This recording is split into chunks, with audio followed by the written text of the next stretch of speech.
Did you know that the ancient Greeks had sheet music? Stone, pottery, and papyrus examples of poems where some words have a letter above them have been found.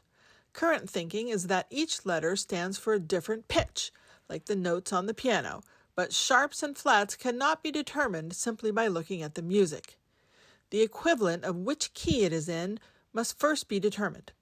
Figuring this out currently requires looking at all the letters in the song and using tables created by ancient writers and other means. Analysis shows that the distribution of notes used in the BCE and CE period were different. For example, the letter pi is used a lot in BCE music and not at all in CE music. So, how are you going to use the same tables to decide what's sharp and what's flat for BCE music as well as CE music? In fact, how can you use the same system to assign pitches to letters for BCE and CE music if the letters they used in the two periods were a different set? I developed two tables to take care of this problem, and my method also helped to solve the sharps and flats dilemma. The brilliant mathematician Archytas, circa 450 BCE, published tables of the tonoi by recording the lengths of string required to produce particular pitches. These were used to calculate ratios for the interval between each note.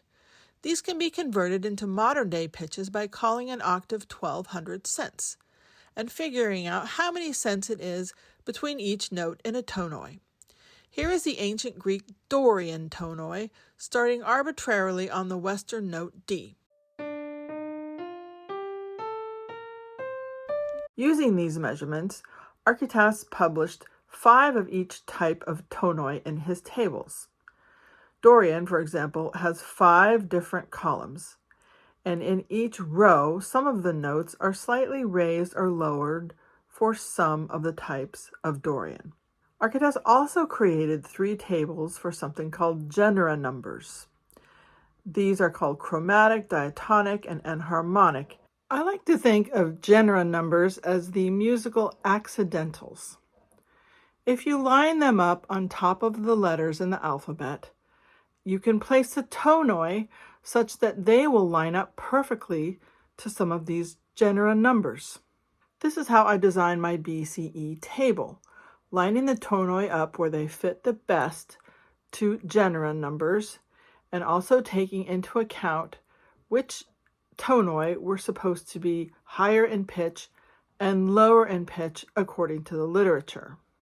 Certain sharp and flat-sounding pitches happen naturally when Archytas ratios are used this way. This is because the notes are not evenly spaced.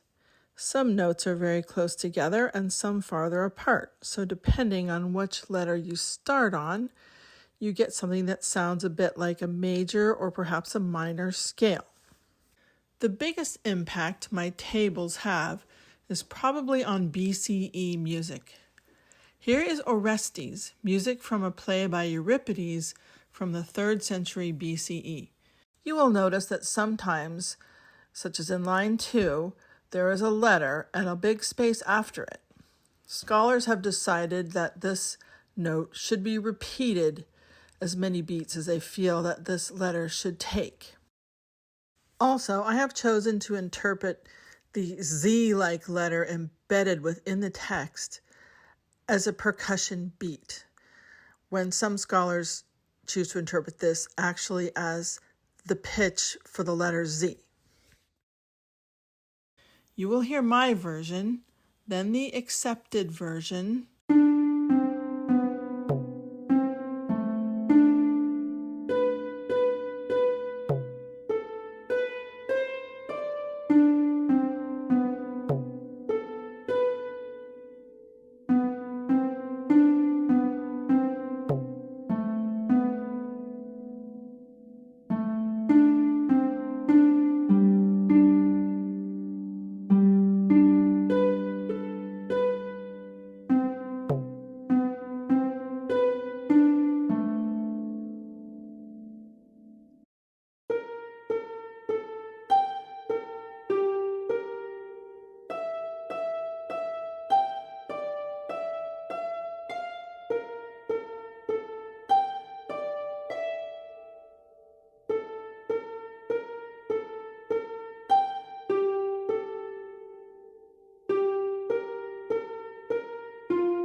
main difference between my BCE table and my CE table for our ears is that the BCE table uses 11 symbols to represent an octave, whereas the CE table uses 22.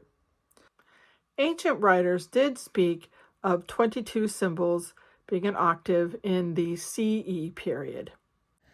However, there are 11 unique pitches belonging to the set of genera numbers Archytas published. It is interesting to note then that there are twice this many, or 22 symbols, in the CE table. This means that the notes are spread out more. Ptolemy published Archytas ratios in a publication on music 500 years after Archytas did. Ptolemy claims that these ratios are the most careful ratios available and that they actually reflect what musicians played during his day as well as what they were still playing 500 years later.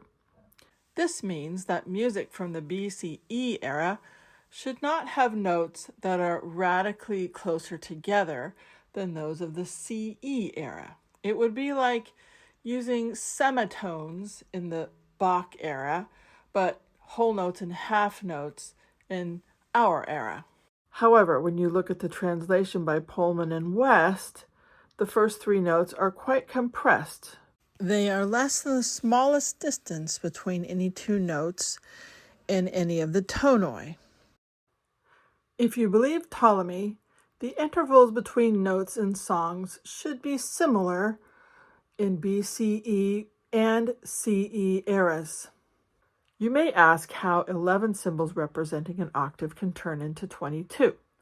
In the BCE table, when there were values that did not fall exactly on a genera number when placing these tonoi, this value, which was usually 30 to 60 cents above or below, was placed under the same symbol as one of the genera numbers. The dots below the letters could indicate to a musician to lower the pitch a little bit. The dots above the letters could either indicate raising the pitch or could have something to do with rhythm. No one really knows exactly.